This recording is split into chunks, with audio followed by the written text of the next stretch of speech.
Assalamualaikum warahmatullahi wabarakatuh.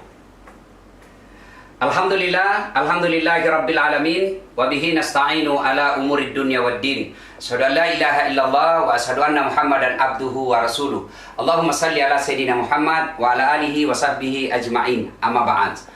Ibu bapak, saudara-saudara sekalian, dimanapun Anda berada yang menyaksikan tayangan ini, syukur alhamdulillah, di tengah-tengah kesibukan seorang Jenderal Bintang 4, Kepala Kepolisian Republik Indonesia, Jenderal Pol Idam Aziz, berkenan untuk kita sita waktunya berbagi informasi, berbagi ilmu kepada kita semua.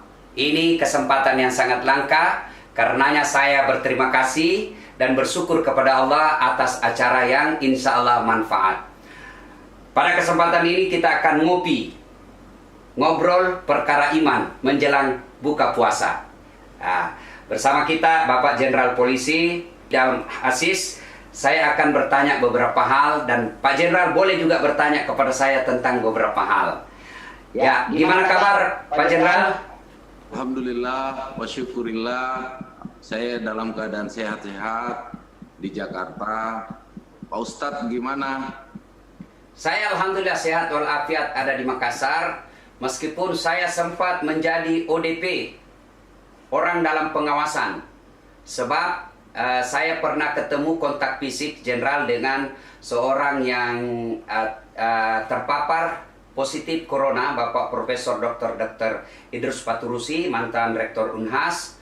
Saya adakan wawancara, 9 hari setelah wawancara itu beliau periksa, ternyata beliau positif terpapar COVID-19. Tapi alhamdulillah setelah saya isolasi diri selama 22 hari, saya periksa juga beberapa kali, hasil semua negatif. Cuma begitu di hari ke-23 saya mulai ada kelainan jiwa Jenderal. Sebab anak istri saya kan di kampung, saya sendiri di rumah Jenderal. Isolasi mandiri, semua saya urus sendiri. Di hari 23 saya mulai kelainan jiwa. Sebab saya duduk-duduk di kursi sofa ruang tamu, itu bantal yang ada di kursi sofa, saya kira istri saya. Saya bilang, bahaya ini, saya sudah mulai kelainan jiwa ini. Alhamdulillah. Sehat walafiat, alhamdulillah. Ya, kita ini profesi sama Jenderal. Nabi jelaskan kalau kau melihat kebatilan maka cegahlah dengan tanganmu. Ini Jenderal yang punya tangan ini. Apa ini tangan? Kekuasaan. Ini tangan sebagai Kapolri. Kemudian kalau tidak punya kekuasaan kata Nabi, pabilisani, dengan lisanmu. Ini tugasnya Ustaz. Ya, menyampaikan. Maka kita sama-sama beramar ma'ruf nahi mungkar. Satu melalui dengan jabatan, satu melalui mimbar. Insya Allah semua menjadi amal kebaikan di sisi Allah. Amin. Nah, selama bulan suci Ramadan ini Jenderal tentu beda dengan tahun-tahun yang lalu. Selama Jenderal menjadi manusia, menjadi beragam, menjadi Islam, tentu baru tahun ini mengalami puasa di rumah saja dan tarawih tidak boleh ke masjid. Nah, bagaimana kehidupan selama Ramadan ini? Bagaimana aktivitasnya Jenderal? Ya, alhamdulillah. Selama bulan Ramadan ini saya kira sudah memasuki hari ke-21 sekarang, kalau saya tidak salah ya. Iya, betul, 21. Iya. Saya dalam keadaan sehat, aktivitas sehari-hari juga mengikuti setiap hari ratas dengan Bapak Presiden melalui Vikon, rakor, maupun kegiatan-kegiatan video conference melalui bersama para menteri, para menko, kemudian juga kegiatan di internal Polri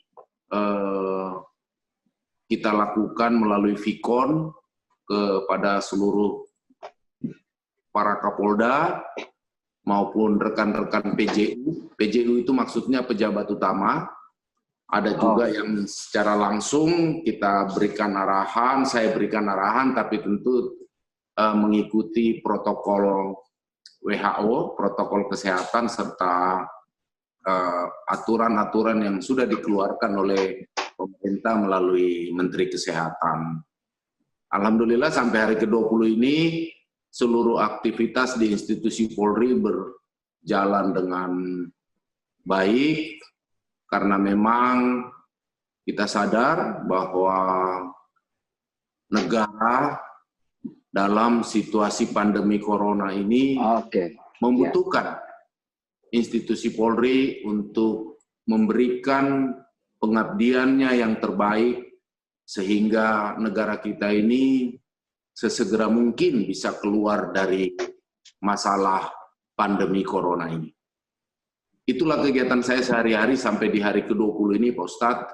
Termasuk sekarang saya bicara sama Ustadz kebanggaan. Kebanggaan saya secara pribadi, kebanggaan seluruh masyarakat di Sulawesi. Saya juga bangga ini bisa bicara sama Ustadz dengan pengikutnya yang kurang lebih 80 juta. Jadi saya ini ya, jadi Jenderal, kita kasih saya ini 3G, 3G. Apa itu? Gola-gola gatta.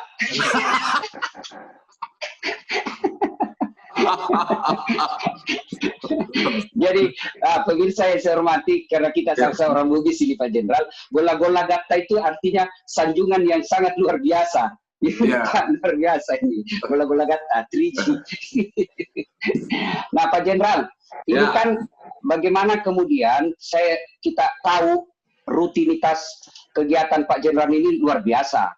Di samping sebagai Kepala Kepolisian Republik Indonesia yang harus melaksanakan tugas-tugas kenegaraan yang sangat padat, juga tugas-tugas sebagai seorang kepala rumah tangga, juga tugas-tugas sebagai seorang muslim yang harus memanfaatkan Ramadan ini dengan sebaik-baiknya. Dari sisi tadi pelaksanaan tugas sebagai kepala kepolisian, kalau sebagai pribadi muslim untuk meningkatkan kualitas ibadah di tahun ini karena kita di rumah saja, gimana Jenderal? Ya, masalah kegiatan itu kan harus semuanya berimbang, harus semuanya proporsional. Jadi ada hablum minan nas, ada hablum minallah. Di saat bulan Ramadan ini, selain tugas rutin yang saya lakukan selaku anggota Polri, selaku Kepala Kepolisian Negara Republik Indonesia, tentu sebagai umat Muslim saya juga menjalankan ibadah yang wajib maupun ibadah-ibadah yang sunnah. Itu sudah proporsional, dan itu juga berlaku secara otomatis kepada keluarga saya, anak-anak saya. Ya, kita ikuti semua jalannya mengenai masalah ibadah ini. Saya pikir ini kan sudah hal yang rutin sejak saya lahir sampai saya hari ini seperti ini. Jadi dia sudah berjalan seperti mesin yang memang sudah harus berjalan seperti adanya seperti itu.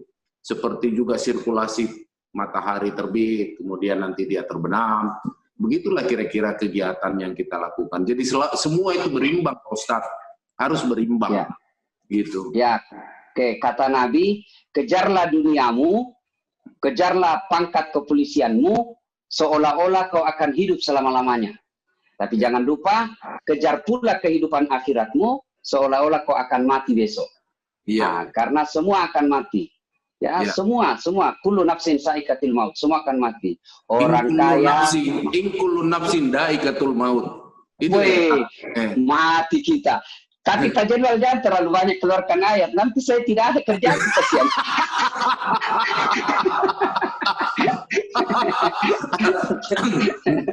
Jadi ya luar biasa ini, karena Pak Jenderal kita ini pernah mondok, pernah juga pesantren. Ya, saya juga pernah pesantren, tapi pesantren kilat. Ya, oke, alhamdulillah.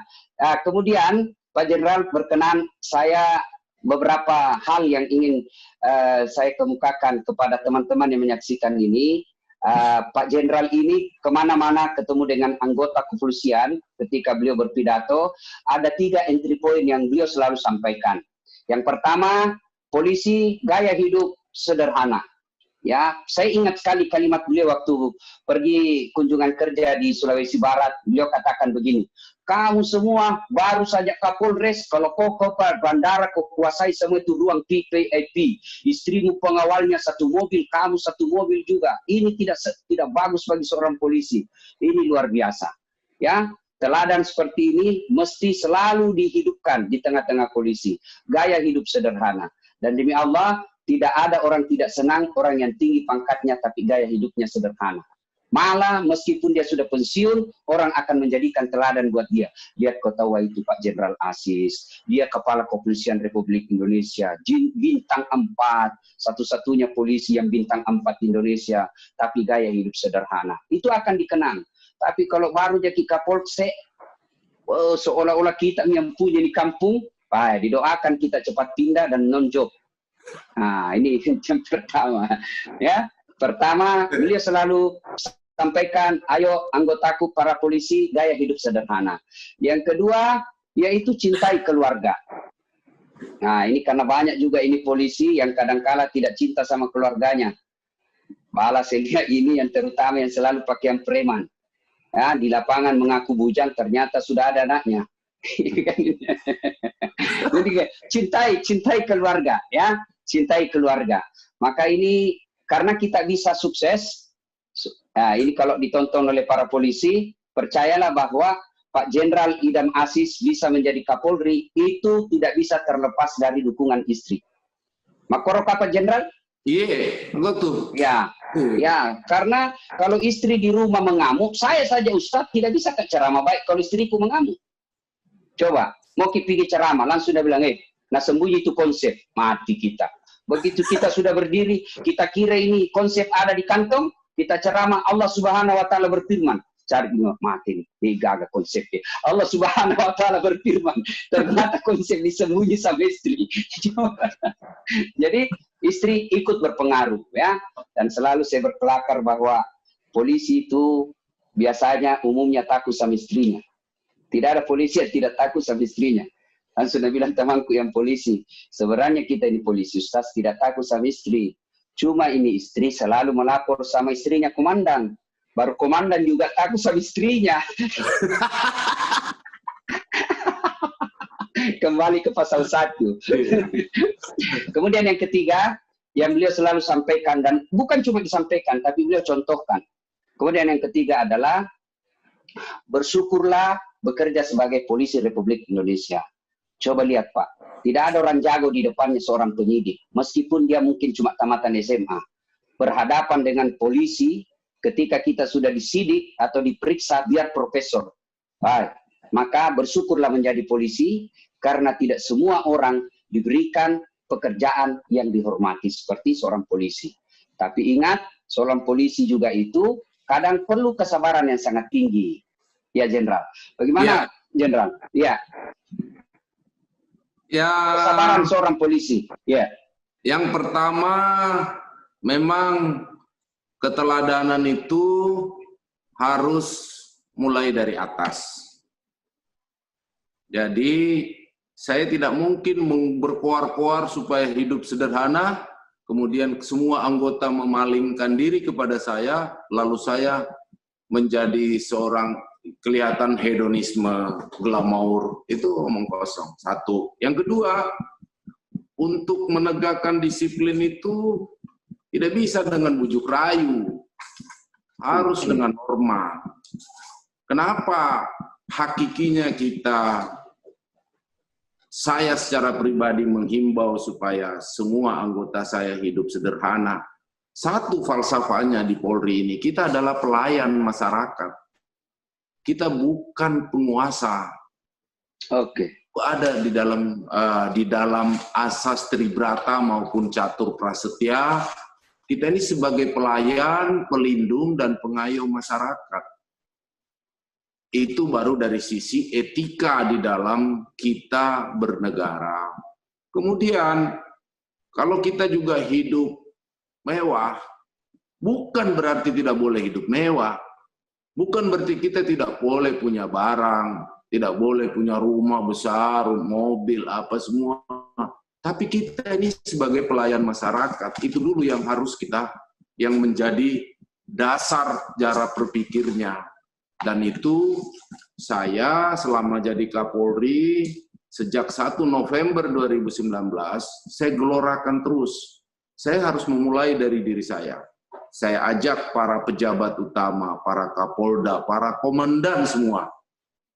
Kalau para komandannya sudah bisa melakukan itu, memberikan contoh keteladanan yang baik, insya Allah anggota di bawah itu yang jumlahnya polisi ini 470.000 orang akan ikut. Betul. Akan ikut seperti itu. Itu salah satu contoh bagaimana saya menginginkan pola hidup sederhana. Dan memang itulah yang harus didambakan. Apanya juga yang kita mau pamer-pamer ini. Apanya juga yang kita mau sombongkan ini. Iya kan? Tidak ada yang kita mau, tidak ada yang mau kita, tidak ada yang boleh disombongkan sama polisi ini. Nanti belum apa-apa orang bisa masyarakat bilang itu, orang di Tandru Tedong itu bilang, gajinya cuma berapa saja dia naik apa, dia pakai uji yang mahal-mahal, iya toh? Iya. Tetapi hakikinya, Ustadz, adalah hakikinya adalah pola hidup sederhana itu harus dimulai dari komandan-komandannya. Itulah yang dibilang satu keteladanan lebih baik daripada 1000 nasihat. Oi, subhanallah. Cocok Jenderal. Cocok. Sederhana. Cocok Jenderal. Cocok. Yang kedua, masalah apa tadi itu? Masalah mencintai keluarga. Ya. Kita ini kadang-kadang kalau belum ada tidak ada kita punya uang, kita sayang kita punya istri. Begitu kita sudah punya jabatan, begitu sudah punya banyak uang, kita lupa kita punya keluarga. Nah, itu juga harus kita jadikan contoh teladan. Bahasa prokemnya itu begini, Ustadz. Kalau kita pulang ke rumah, meskipun kita ini bau minyak angin, itu istri kita akan terima. Walaupun kita pulang pakai Bulgari, parfum Bulgari, istri kita juga terima. Iya toh? Iya, betul. Kita masuk angin juga dia terima kita. Tapi kalau kita yang pergi di tempat yang lain hanya minyak angin yang parfumnya harum saja dia mau terima kita. Tidak mau dia kalau minyak gosok. Iya, tidak mau kalau minyak gosok atau minyak kayu putih. Tidak mau dia. Apalagi kalau dompetmu tipis. Hai, lagu kok saling iya kan? Itu kalau ada polisi begitu, polisi lale itu. Itu. Beleng-beleng. Iya, beleng-beleng. Itu. Jadi, hakikinya itu, Ustaz. Hakikinya itu adalah, ingat, di balik kesuksesanmu sebagai anggota Polri, itu ada keluargamu yang setiap saat mendoakanmu dan menerimamu dengan apa adanya. Kau dalam keadaan sehat, kau dalam keadaan sakit, dalam keadaan galau apapun, dia akan menerima kamu seutuhnya. Itu sebenarnya hakikinya kenapa saya selalu mengumandangkan bahwa bersyukurlah, jangan kau pernah lupa terhadap keluargamu. Apa yang kamu dapat hari ini, jabatan, harta, pangkat, itu kan hanya titipan Allah. Wa subhanallahi biyadihi malakutu kulli syai'in fa ilaihi turja'un. Yasin ayat 83. Tahu? Mati saya ini. Yang risetnya jawab. Bukan. Saya mau memberi gambaran bahwa kalau Tuhan sudah mau, dia bicara di Yasin ayat 82. Bangga saya, Jenderal. Bangga kalau saya. Dia sudah juga mau mengambil jabatan kita, dia sudah dia tuangkan di ayat Yasin 83. Iya toh? Iya. Iya, Jenderal. Tidak boleh terlena dengan itu. Itu masalah yang warga. Terus kemudian yang terakhir tadi apa kita mau tanya? Ya, tentang bersyukur sebagai seorang polisi. Kesabaran harus ditingkatkan. Sebagai pelayan masyarakat, dia harus selalu menampilkan sisi yang humanis. Dia tidak boleh menjadi monster-monster.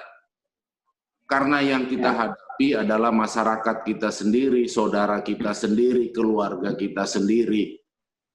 Dan kewajiban kita sebagai Polri, kewajiban kita ini memberikan pelayanan, perlindungan, dan pengayoman. Itu satu, itu. Kemudian bagaimana apa yang telah kita dapatkan ini kita syukuri. Fabi'ai ala'i rabbikuma tukadziban. Ya kan? Iya. Itu. Jadi sebenarnya polisi itu kalau sudah melakukan ini, dia masuk surga semua. Masuk surga dia semua. Yakin saya. Iya, masuk surga dia semua. Seperti itu. Semoga ini nanti banyak polisi yang dengar saya punya omongan ini, supaya mereka paham betul bagaimana yang namanya hidup sederhana, bagaimana mencintai keluarga, bagaimana bisa mensyukuri bahwa apa yang dia sudah dapat. Ada satu pomeo ini Ustaz, makanya kadang yang kita bilang tadi, gantungkan cita-citamu setinggi langit, tetapi kamu rendahkan dirimu serendah-rendahnya di bumi. Makanya ada kadang-kadang jangan kita itu menengok terlalu tinggi. Itu tetapi kita datar-datar saja supaya kita tahu bahwa kita sekarang ini sudah jadi anggota Polri. Alhamdulillah pemerintah memberikan kita pangkat jabatan untuk memberikan pengabdian terbaik kepada masyarakat. Ya kan?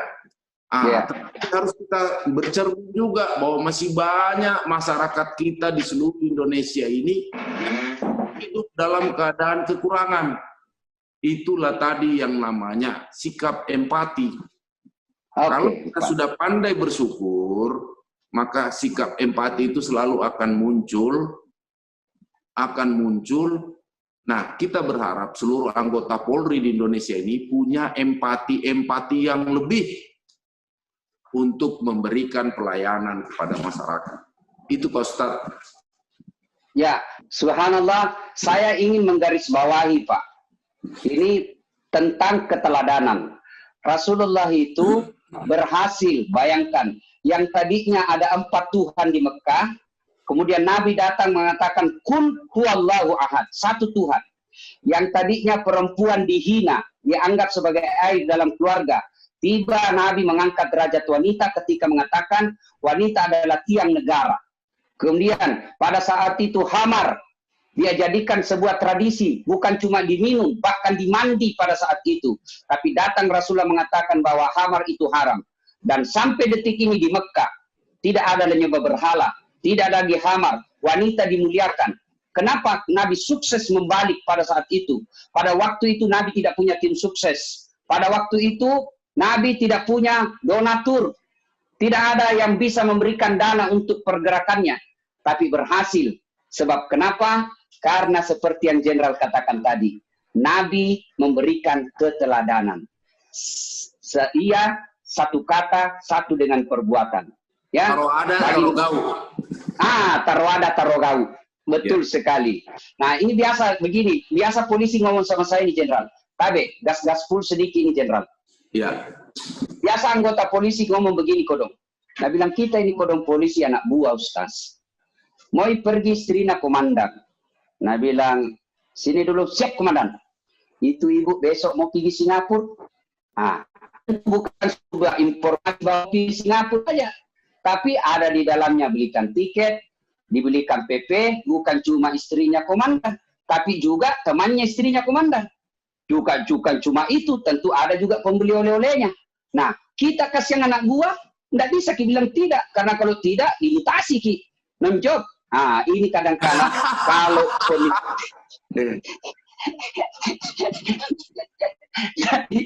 jadi kalau pemimpinnya bisa memberikan keteladanan, aku yakin, saya juga yakin, Jenderal.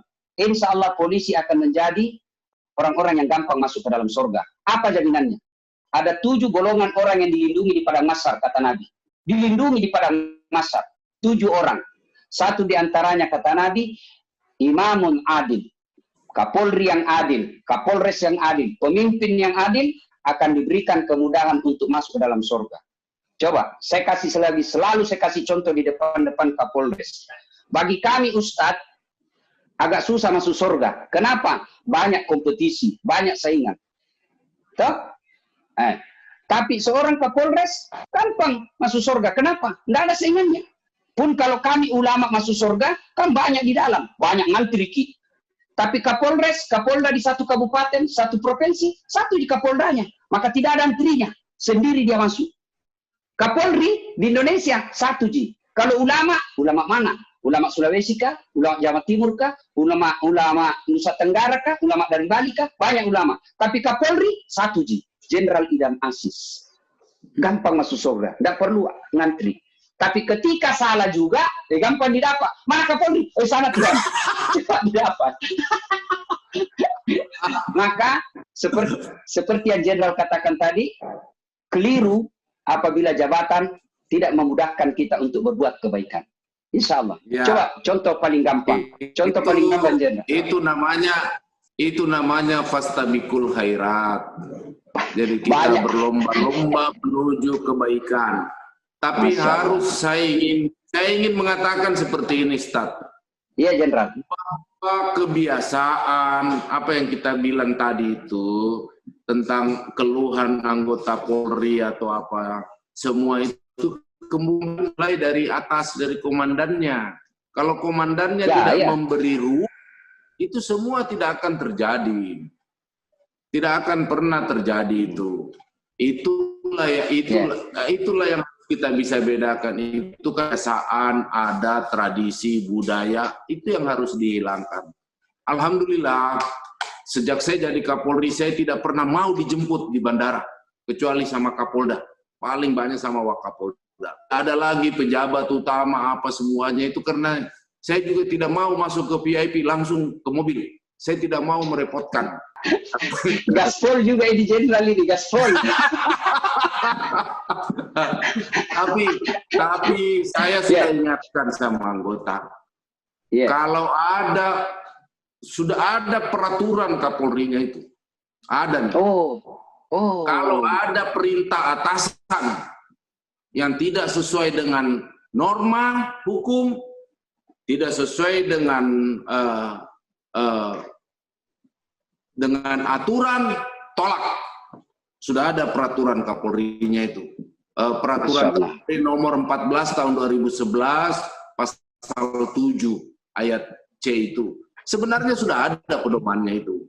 Tapi kadang-kadang kita ini tertutup mata batin kita, kemudian kita menganggap bahwa kekuasaan ini adalah absolut. Sehingga kita merasa, apalagi kalau hati kita ini sudah merasa kita ini sudah seperti raja, sudah seperti maunya hanya dilayani saja. Padahal salah, hakikinya itu polisi adalah pelayan. Iya toh? Saya ingin katakan sama Pak Ustadz, selama saya jadi Kapolri, saya tidak pernah itu di mobilku pakai bintang 4. Jadi saya jalan-jalan saja, biasa. Sudah banyak bintangku ini, sini ada, di sini ada. Kalau saya pakai TV ada lagi. Banyak sekali nanti. Gitu. Iya, Jenderal. Betul. Saya mau tanya Jenderal ini. Ini saya yakin berat sekali cobaan kita sebagai Kapolri. Sebab saya saja ini semenjak sering viral-viral ceramah saya dengan Pak Jenderal sebagai sahabat dari Kapolri, ini sering banyak yang telepon sama saya. WhatsApp ke saya, Ustaz, tolonglah saya ini kasihan, bagaimana ini saya capek di sini di tempat ini. Bahkan ada di kampungku Jenderal ketua RT. Tamatang SD ini sekolahnya Jenderal, SD ini tamatnya. Sidiku ke kampungnya, keluarga di kampung. Ketua RT, bilang sama saya. Maka dari Jenderal, Ustaz, saya lihat kau macawe kok kepoan Pak Kapolri, sepuji kok Kapolri Wita. Iya, artinya kamu baku baik sama Kapolri. Ya, baiklah sesama Muslim. Bisakah kamu bantu saya itu? Bantu apa? Tolong kalau bisa kau urus saya jadi Kapolsek. Saya bagaimana caranya kau ketua RT tamat lagi sistem jadi Kapolsek? itu Jenderal. Yang saya ingin tekankan di sini saya tekankan bahwa ternyata menjadi komandan memang berat. Saya saja ini hanya karena sering ceramah dengan Jenderal, banyak yang ingin datang meminta pertolongan. Bagaimana seorang jenderal, bagaimana seorang Kapolri? Pasti banyak godangan yang kadangkala memakai nama seorang Kapolri untuk kepentingan pribadinya, padahal Kapolri tidak mengetahui. Saya yakin banyak seperti itu. Ya, banyak. Tapi saya memang sudah berjanji dan saya sudah sampaikan sama semua keluarga untuk tidak cawe-cawe di dalam urusan kedinasan. Kalau ada orang yang minta tolong, itu diterima saja. Tapi semuanya itu harus proporsional, gitu. Harus proporsional. Dan saya termasuk aliran yang tidak suka. Kalau orang itu minta tolong kiri, kanan, apa semua tidak. Karena saya punya mekanisme di Mabes Polri untuk melihat siapa polisi yang bekerja baik, siapa yang bekerja tidak baik. Di mekanismenya di Polri. Betul. Saya lihat itu, Jenderal, itu bukan cerita, fakta. Bagaimana kita lihat di medsos, seorang polisi yang tidak pernah mendaftar untuk sekolah perwira di Sulawesi Utara, kalau saya tidak salah, karena membantu pemakaman korban COVID, langsung dikasih jatah untuk sekolah. Ya, dan ini saya kira sangat luar biasa, memotivasi buat teman-teman yang anggota Polri untuk seperti yang kalau Jenderal katakan bahwa ada mekanismenya, siapa polisi yang bekerja dengan baik tanpa ada KKN, insya Allah dapat penghargaan dan dapat apa yang dia hendaki. Ya. Jadi itu tadi yang saya bilang, kadang-kadang kita harus bisa membedakan mana budaya, mana tradisi, mana adat, mana kebiasaan. Nah, kalau di Polri ini kan mekanismenya sudah ada. Makanya kenapa saya juga punya kebijakan tidak boleh ada anggota yang menghadap sama saya di kediaman Patimura ini. Karena saya tahu itu anggota Polri itu mulai dari jenderal sampai yang di bawah, itu kalau menghadap cuma 3. Pertama, minta jabatan. Kedua, mempertahankan jabatan. Ketiga, minta sekolah. Tidak lebih itu. Hanya dibungkus dia pura-puranya di silaturahmi. Terus nanti bawa tenteng, ya toh, bawa ikan bakar, itu tidak baik. Tidak bagus. Gaspol juga ikan Polri. Ya, gaspol. Jadi maksud saya mau ngomong bahwa mekanismenya di Polri ini sudah ada, seluruhnya bekerja saja dengan baik, ya toh, bekerja saja dengan baik. Tidak akan pernah tertukar yang namanya rezeki, nasib oleh Gusti Allah itu. Tidak pernah tertukar. Saya ini hanya perantara jalannya saja. Jadi saya sudah lakukan, kalau ada anggota itu baik, ya saya akan reward dia. Dia pantas untuk naik pangkat luar biasa, saya kasih naik pangkat. Dia pantas untuk sekolah, dia sekolah. Ya, luar biasa. Pemirsa yang saya hormati, terutama rekan-rekan teman-teman sahabat polisi, poinnya, coba lihat, Pak Jenderal Idham Aziz, dengan prinsip hidup yang dipegang beliau, bisa jadi jenderal, bisa jadi Kapolri. Pelajaran buat kita anggota polisi, pegang terus prinsip hidup, pegang terus aturan main seorang polisi, insya Allah Bapak punya hak untuk jadi Kapolres, Bapak punya hak untuk jadi Kapolda, bahkan bisa jadi jenderal, bahkan bisa jadi Kapolri. Memang ada jalannya. Ada jalannya. Seorang polisi jadi Kapolres, ada jalannya. Seorang polisi untuk jadi Kapolsek, ada jalannya. Jadi tidak usah cari muka. Semua ada jalannya. Yang tidak ada jalannya, saya jadi Kapolres. Nggak bisa Ustaz jadi Kapolres. Maka seorang polisi, pegang baik-baik apa yang beliau sampaikan tadi, kerja saja dengan baik, rezeki tidak akan terambil. Jangankan diambil orang, tertukar saja tidak. Tentu dalam perjalanan itu ada riak-riak dan ombak-ombak. Ada dalam bahasa agama, cobaan. Ibu bapak, saudara-saudara sekalian, Pak Jenderal, saya tahu sekali Jenderal ini sering menyanyi. Mungkin di tengah-tengah wabah seperti ini, berkait dengan himbauan untuk tidak mudik, supaya orang tidak mudik, perlu juga sebelum kita mendengarkan, berkenan Pak Jenderal mendengarkan, melantungkan lagu favoritnya, kita mau dengar hiburan buat polisi yang kerja kasihan. Karena polisi juga ini memang susah hidupnya ya. Kadangkala dibenci oleh masyarakat, tapi dirindukan. Coba lihat, saya selalu bilang Jenderal, jangan kau musuh itu polisi. Kalau rumah dirampok, anak diperkosa, suami dibunuh, siapa kita cari? Bukan itu pengustas, bukan. Siapa dicari? Rumah diserobot tanahnya, siapa kita cari? Polisi. Mobil dirampok, siapa kita cari? Polisi. Maka kalaupun ada polisi yang tidak bagus, tidak seperti harapan kita, jangan dimusuhi institusinya, tapi didoakan mudah-mudahan kembali ke jalan yang lurus. Nah, himbauan Kapolri untuk tahun ini kita tidak mudik. Kenapa tidak mudik? Mudik itu ibadah, ya. Apalagi kalau orang tua kita di kampung. Silaturahmi itu ibadah, kebaikan, birrul walidain. Tapi untuk tahun ini kita tidak mudik. Sebab apa? Menghindari penularan wabah. Niat kita baik, tapi kalau cara salah, bisa jadi menjadi petaka buat kita. Karenanya mohon keikhlasan untuk mudik tahun ini, biaya mudiknya kita transfer saja. Kirimkan orang tua. Atau video call. Bisa. Sekarang lebih modern lagi. Video call terbatas bisa dengan acara Zoom, telekonferensi, bisa. Insya Allah tahun ini dengan tidak mudik menjadi lebih mulia daripada mudik. Karena kalau mudik bisa jadi kita membawa wabah ke kampung kita. Nah, Pak Jenderal seperti yang saya katakan tadi, berkenankah Pak Jenderal menyantunkan lagu-lagu Bugis, lagu andalannya? Karena banyak sekali lagu andalan Pak Jenderal. Bisa barangkali 1-2 bait. Kita dengar lagu. Ya. Tat, begini. Sebelum saya mengakhiri ini, izinkan saya selaku Kepala Kepolisian Negara Indonesia untuk memberikan beberapa himbauan. Yang pertama, sebagai Kapolri, saya telah mengeluarkan maklumat Kepala Kepolisian Negara Republik Indonesia untuk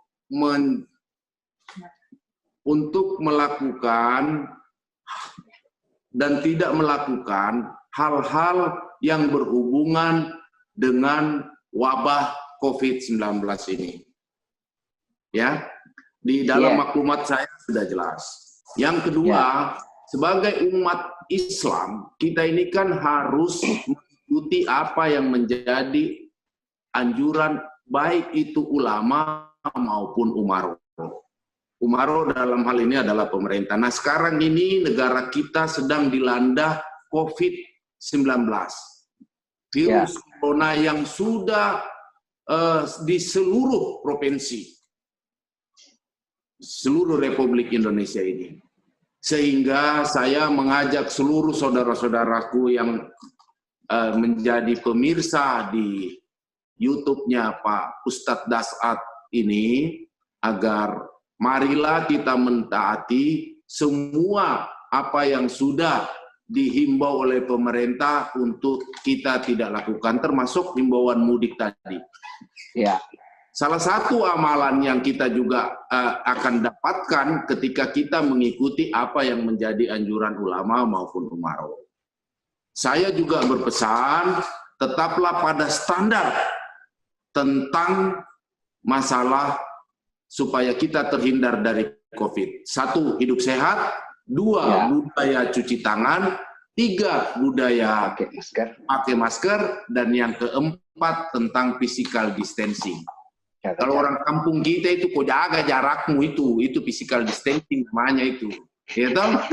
Nah, tolong ini kata-kata saya disampaikan betul. Insya Allah, kalau kita seluruh masyarakat Indonesia 270 juta jiwa ini, 270 jiwa ini mengikuti anjuran pemerintah dengan minimal 4 tadi, program hidup sehat, cuci tangan, pakai masker, terus physical distancing, insya Allah negara kita ini cepat akan keluar dari bencana COVID ini. Ingat, bukan negara kita saja yang mengalami. Sampai hari ini sudah 212 negara di seluruh dunia ini mengalami pandemi corona. Sehingga kita harus, dalam situasi begini, kita harus bergotong royong. Kita harus membangun solidaritas antara sesama umat, antara sesama masyarakat, sesama komponen untuk bahu-membahu, supaya kita bisa cepat keluar. Itulah kira-kira himbauan saya sebagai pimpinan Polri, sebagai temannya Pak Ustadz, semoga suatu saat ini masyarakat bisa dengar bahwa saya juga adalah bagian dari pelayan, pelindung, dan pengayom masyarakat yang wajib saya sampaikan pesan-pesan yang akan datang dari pemerintah. Itu seperti ya, itu. Betul sekali bahwa badai pasti berlalu. Musibah ini pasti berakhir. Seperti Allah berfirman, la yukallifullahu nafsan illa wus'aha. Tidaklah sebebankan sebuah beban kepada hambaku kecuali pasti mampu dipikulnya. Berarti masalah ini pasti akan lewat. Ya. Cuma kapan lewatnya, kapan berakhirnya, tergantung kedisiplinan kita. Dan kedisiplinan itu sangat erat dengan kesabaran. Ramadan ini melatih orang untuk menjadi insan yang sabar. Kalau Ramadan ini nilai-nilai kesabaran mampu kita amalkan, sabar untuk di rumah saja, disiplin untuk seperti yang dihimbaukan tadi, hidup sehat, jaga jarak, pakai masker, cuci tangan, insya Allah badai ini cepat berlalu.